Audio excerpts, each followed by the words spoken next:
தினமும் காலையில தூங்கி எழுந்ததும் முதல்ல யாரோட முகத்த நீங்க பாப்பீங்க? ஒரு சிலருக்கு ஒரு நம்பிக்கை இருக்கு. அதாவது நம்ம தூங்கி எழுந்ததும் காலையில யாருடைய முகத்த பார்க்குறோமோ, அத பொறுத்து தான் அந்த நாளே அமையும் அப்படின்னு.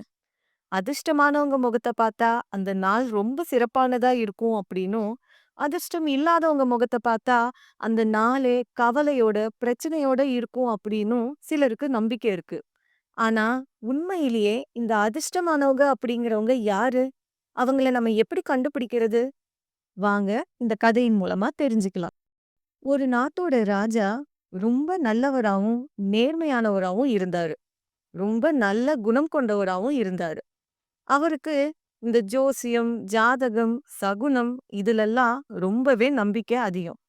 அதிலயும் குறிப்பா காலையில தூங்கி எழுந்ததும் முதல்ல நம்ம யார் முகத்த பார்க்கிறோமோ, அத பொறுத்து தான் அந்த நாளே அமையுங்கிறதுல அவருக்கு ஆழ்ந்த நம்பிக்கை உண்டு. அதனால அவர் எப்பவுமே மகாராணியோட முகத்துல தான் விழிப்பாரு. ஒருவேளை மகாராணி அங்க இல்லன்னா, அரண்மனையில இருக்கிற தோட்டத்துல போய் கண் முழிப்பாரு. தோட்டத்துல அழகான மலர்கள் இருக்கும். விதம் விதமா வண்ண மலர்கள் அங்க இருக்கிறத பார்த்து சந்தோஷம் அடைவாரு. இதுதான் அவரோட வாடிக்கையா இருந்தது. ஒரு நாள் ராஜா தூங்கி எழுந்ததும் தன்னுடைய மகாராணிய தேடினாரு. மகாராணி அங்க இல்ல. இங்கயும் அங்கேயும் தேடி பார்த்துட்டு மகாராணி இல்லங்கவுமே அவர் தன்னுடைய தோட்டத்துக்கு போனாரு. தோட்டத்துல நல்ல மலர்கள் பூத்து இருந்தது. அத பார்க்கலான்ட்டு போறதுக்கு முன்னையே அங்க பக்கத்துல ஒரு சலவை தொழிலாளி நடந்து போறத பார்த்துட்டாரு. சலவை தொழிலாளி துவைக்கிறதுக்கான துணிகள கழுதை மேல மூட்டையா கட்டி ஆத்தங்கரைய நோக்கி நடந்து போய்க்கிட்டு இருந்தாரு. பூக்கள பார்க்கறதுக்கு முன்னாடியே சலவை தொழிலாளிய மன்னர் பார்த்துட்டாரு. மன்னருக்கு ஒரே சந்தேகம். அடடா! சலவை தொழிலாளி முகத்தெல்லாம் நம்ம பார்த்துருக்குறோம். இவன் அதிர்ஷ்டமானவனா? இல்லையா? எதுவுமே தெரியலையே! கடவுளே! இந்த நாள் எப்படி போகுதோ! அப்படின்னு மனசுல நினைச்சுக்கிட்டு இருந்தாரு. அதே நேரத்துல சலவை தொழிலாளியும் ராஜாவ தான் முதல்ல பார்த்தாரு. ராஜாவ பார்த்ததும் அவருக்கு ரொம்ப சந்தோஷமாயிடுச்சு. கடவுளே! என்ன புண்ணியம் பண்ணேன்னு தெரியல. இன்னைக்கு காலையிலேயே எனக்கு ராஜ தரிசனம் கிடைச்சிருக்கு. இன்னைக்கு அப்ப எனக்கு ராஜ யோகம் தான். என்னென்ன நல்லது நடக்க போகுதோ, இனிமே என் வாழ்க்கையில எல்லாமே நல்லதா தான் நடக்க போகுது. அப்படின்னு மனசுக்குள்ள நினைச்சுக்கிட்டு, அவரு சந்தோஷமா ஆத்தங்கரைய நோக்கி நடந்து போனாரு. மன்னர் சலவை தொழிலாளிய பார்த்தத பத்தியே நினைச்சுக்கிட்டு நடந்து வந்தாரா, தன்னுடைய அறையினுடைய கதவுல பலமா மோதிக்கிட்டாரு. நெத்தியில காயம் பட்டு கொஞ்சம் ரத்த கசிவும் வந்துருச்சு. இத பார்த்ததுமே மன்னருக்கு ரொம்ப கோவம் வந்துருச்சு. அடடா! காலையிலேயே இந்த மாரி ரத்த காயம் ஆயிடுச்சே! எல்லாம் அந்த சலவை தொழிலாளி முகத்துல முழிச்சேன் பாரு, அந்த ராசி தான். அவன் இப்படி ஒரு அதிர்ஷ்டம் இல்லாதவனா இருக்கிறானே! அவன முதல்ல பார்த்த எனக்கே இந்த நிலைமைன்னா, இன்னும் ஊர் மக்கள் என்னென்ன பாடுபடுவாங்களோ! இந்த மாதிரி அதிர்ஷ்டம் இல்லாதவன் இனி என் நாட்டிலேயே இருக்கக்கூடாது. அவனுக்கு தக்க தண்டனை குடுக்குறேன் அப்படின்னு மனசுல நினைச்சுக்கிட்டு மந்திரியார கூப்பிட்டு விட்டாரு. மந்திரி வந்த உடனே நடந்த விஷயத்தை எல்லாம் மன்னர் சொன்னாரு. சொல்லிட்டு சலவை தொழிலாளிக்கு நீங்க உடனே தூக்கு தண்டனைக்கு ஏற்பாடு பண்ணுங்கன்னு சொல்லிட்டாரு. மந்திரிக்கு எதுவுமே புரியல. இந்த ஒரு சின்ன விஷயத்துக்காக அந்த அப்பாவிக்கு தூக்கு தண்டனை குடுக்கறதா அப்படின்னு அதிர்ச்சி ஆயிட்டாரு. இருந்தாலும் மன்னராச்சே, எதிர்த்து பேச முடியாது இல்லையா? சரி அப்படின்னு சொல்லிட்டு, அங்க இருந்து வந்து காவலாளிகள கூப்ட்டு, மன்னருக்கு நடந்த விஷயங்கள எல்லாம் சொல்லி, சலவை தொழிலாளி அங்க ஆற்றங்கரையில தான் துணி துவைச்சிட்டு இருப்பாரு. அவர்கிட்ட போயி நடந்த விஷயங்கள விவரமா சொல்லி, அவருக்கு மன்னர் தூக்கு தண்டனை அறிவிச்சிருக்காருங்கிறத சொல்லிருங்கன்னு சொன்னாரு. காவலாளிகளும் அதே மாரி போய் சலவை தொழிலாளி கிட்ட எல்லா விஷயத்தையும் சொல்லிட்டாங்க. அவருக்கு ஒரே அதிர்ச்சி ஆயிடுச்சு. அவரு தன் வாழ்க்கையில இந்த மாதிரி ஒரு சங்கடம் வரும்னு எதிர்பார்க்கவே இல்ல. தன் மனைவி மக்களோட நிலைமை என்ன ஆக போகுதுன்னு நினைச்சு ரொம்பவே கவலையாயிட்டாரு. வீட்டுக்கு போய் தன்னோட மனைவி கிட்ட நடந்த விஷயத்தெல்லாம் சொல்லி தனக்கு தூக்கு தண்டனை அறிவிச்சிருக்காங்கங்கிறதையும் சொன்னாரு. 2 பேருக்குமே துக்கம் தாளல. ஒரு பக்கம் உட்கார்ந்து அழுதுகிட்டு இருந்தாங்க. அப்ப தங்களோட வீட்டு கதவை யாரோ தட்டுனாங்க. 2 பேருக்கும் அடடா! காவலாளிகள் இப்பவே கூப்ட்டு போக வந்துட்டாங்களான்னு பயந்துட்டாங்க. போய் பயத்தோடயே கதவ திறந்து பார்த்தா, அங்க மந்திரியார் நின்னுட்டு இருந்தாரு. 2 பேருமே அதிர்ச்சி ஆயிட்டாங்க. இந்நேரத்துக்கு மந்திரி நம்ம வீட்டுக்கு வந்திருக்கிறாரா அப்படின்னு. மந்திரி அவர கூப்பிட்டு சில விஷயங்கள் பேசினாரு. சலவை தொழிலாளியோட காதுல ஏதோ ஒரு விஷயத்த சொன்னாரு. அத கேட்க கேட்கவே சலவை தொழிலாளி முகத்துல ஒரு சந்தோஷம் தெரிஞ்சது. புது தைரியமும் தன்னம்பிக்கையும் தெரிஞ்சது. மனைவிக்கு ஒண்ணும் புரியல என்ன பேசிக்கிறாங்கன்னுட்டு. ஆனா, தன்னுடைய கணவர் முகத்துல ஒரு பொலிவு இருக்குங்கிறத புரிஞ்சுக்கிட்டாங்க. மந்திரி சொன்னாரு, "நாளைக்கு காலையில நான் சொன்ன மாதிரியே நீ செய். உன்னோட உயிருக்கு எந்த ஆபத்தும் வராது." அப்படின்னு தைரியம் சொல்லிட்டு போனாரு. மறுநாள் காலையில தூக்கு தண்டனைய நிறைவேத்துறதுக்காக சலவை தொழிலாளிய கூட்டிட்டு வந்தாங்க.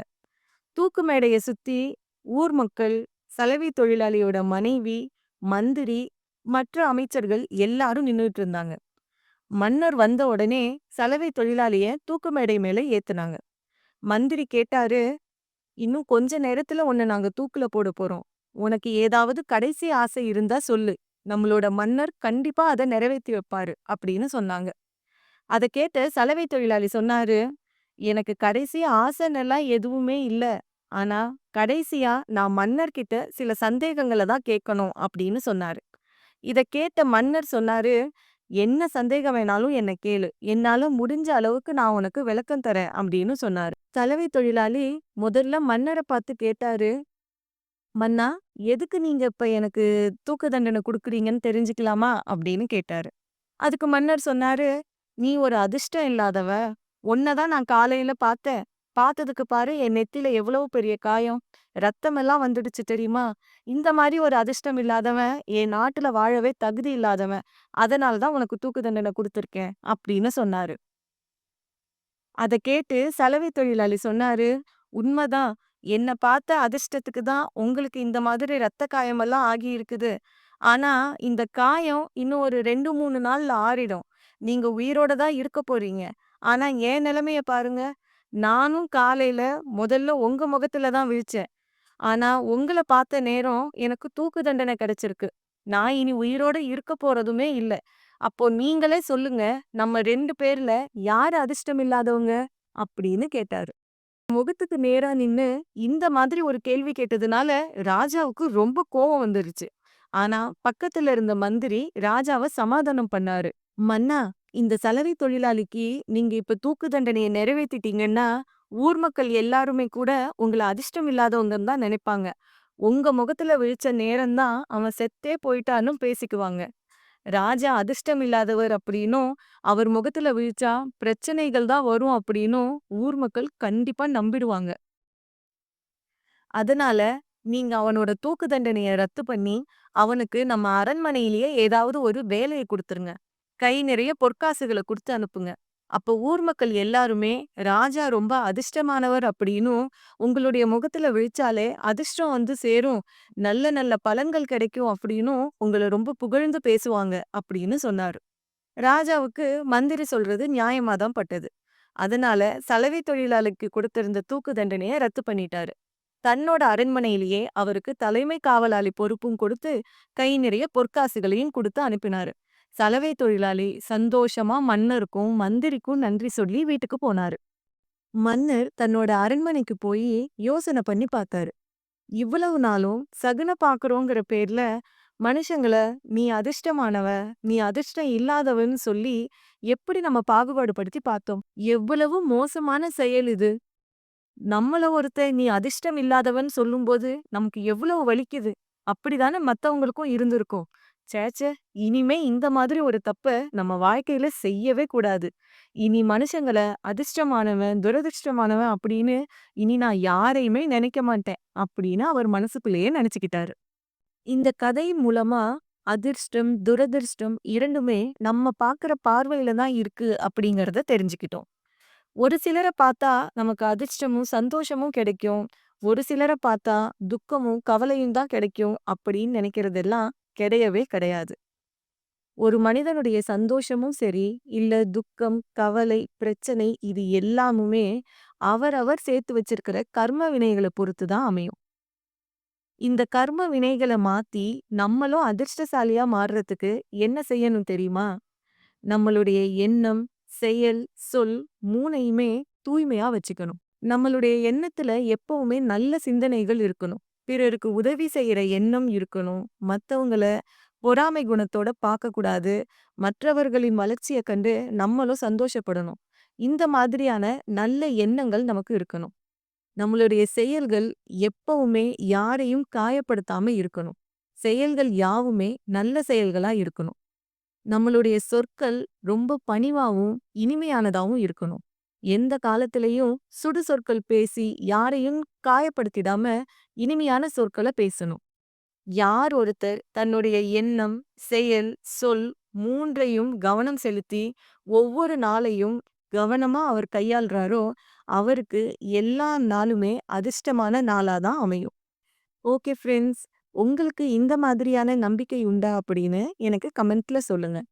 இந்த வீடியோ பிடிச்சிருந்ததுன்னா லைக் குடுங்க. உங்களுடைய ஃப்ரெண்ட்ஸ் அண்ட் ஃபேமிலிக்கு ஷேர் பண்ணுங்க. மறக்காம என்னுடைய சேனல் டெய்லி மோட்டிவேஷன் தமிழுக்கு சப்ஸ்கிரைப் பண்ணுங்க. Thank you so much.